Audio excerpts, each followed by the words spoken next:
Bonjour à tous, ici Pauline Roche. Bienvenue sur ma chaîne dédiée à la santé et aux avancées fascinantes en biotechnologie.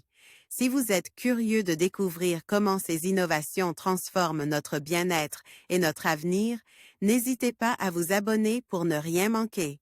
Prêt à en savoir plus? Bonjour Allons-y! à tous, aujourd'hui, je vais aborder un sujet qui a suscité beaucoup d'inquiétudes et de débats, la cause des thromboses liées au vaccin AstraZeneca et Johnson & Johnson.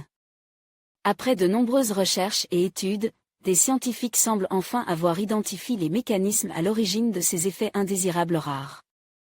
Dans cette vidéo, je vais vous expliquer les découvertes récentes, ce que cela signifie pour la sécurité des vaccins et comment cela pourrait influencer notre perception de la vaccination. Restez avec moi pour en savoir plus sur cette avancée importante dans le domaine de la santé publique.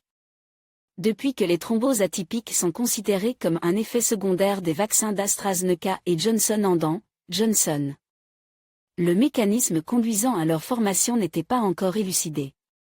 Les scientifiques de l'Université de l'Arizona pensent avoir trouvé l'une des clés du mécanisme.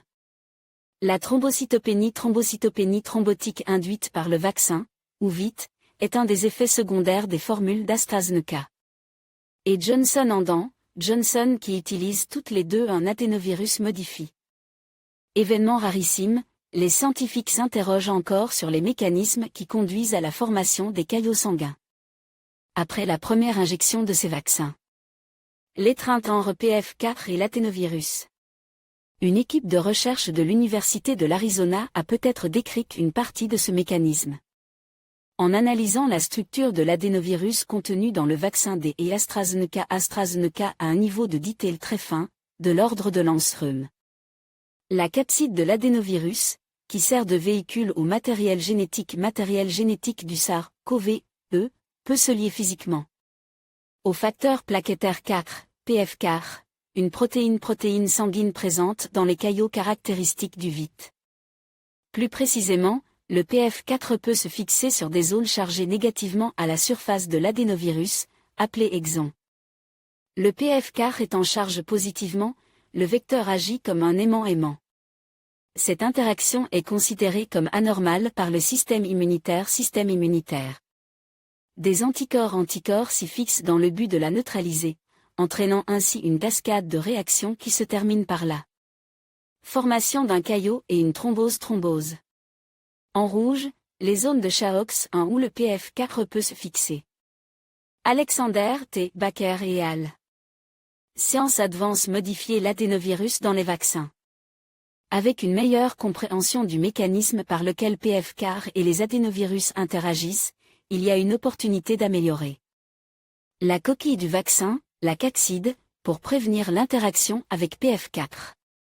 Modifier CHAOX1 pour réduire la charge négative peut réduire les risques de causer des thrombocytopénies thrombotiques, explique Alexander Baker, premier auteur de l'étude. En effet, dans cette approche mécanistique, c'est l'interaction avec certaines zones très électronégatives de l'adénovirus qui serait l'une des causes du VIT. En modifiant les acides amines auxquels PF4 se fixe, le risque qu'un caillot sanguin se forme in fine est réduit. Vaccin AstraZeneca, les thromboses considérées comme un effet secondaire rare. Article publié le 8 avril 2021 par Julie Kern après avoir analysé plusieurs cas de thrombose après l'injection du vaccin. Vaxzevria, l'agence européenne du médicament considérait que ces symptômes graves sont une conséquence rare de la vaccination. Vaccination avec la formule mise au point par AstraZeneca. Un jour après la déclaration de Marco Cavalry, responsable de la stratégie vaccinale à l'Agence européenne du médicament, EMA, le Comité de sécurité de l'institution sanitaire a publié ses conclusions officielles.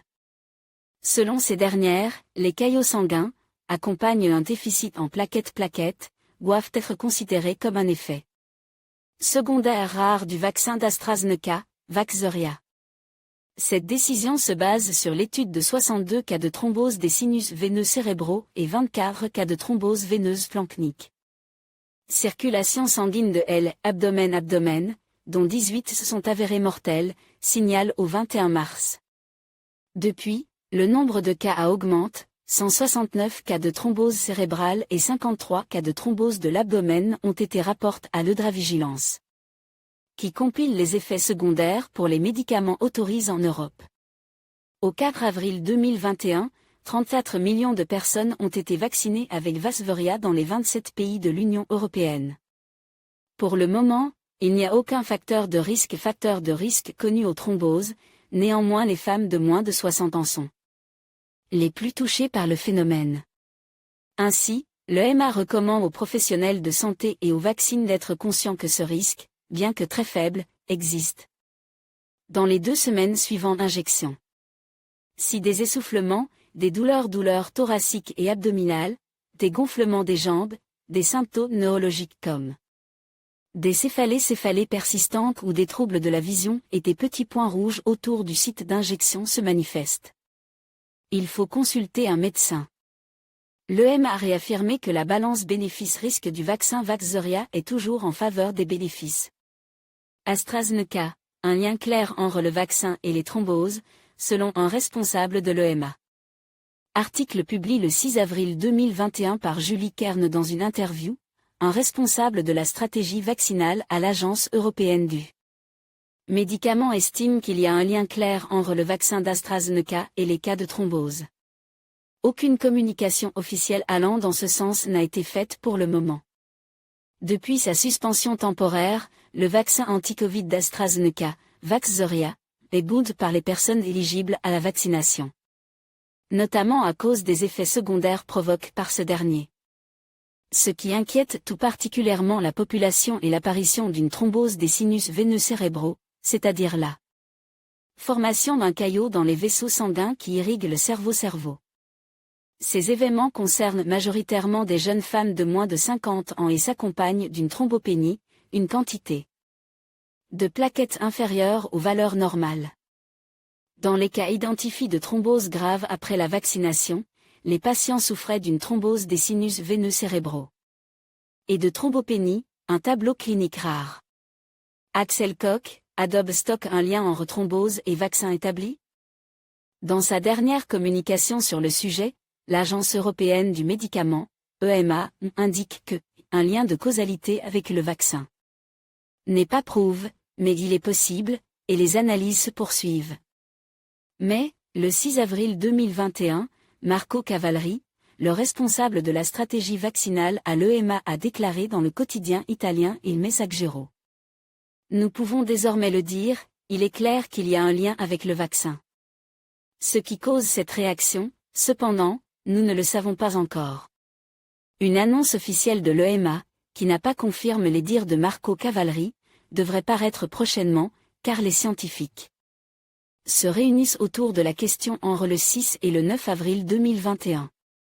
Si selon Marco Cavalri, il y a un lien entre le vaccin et les thromboses, le mécanisme en cause n'a pas encore été décrit.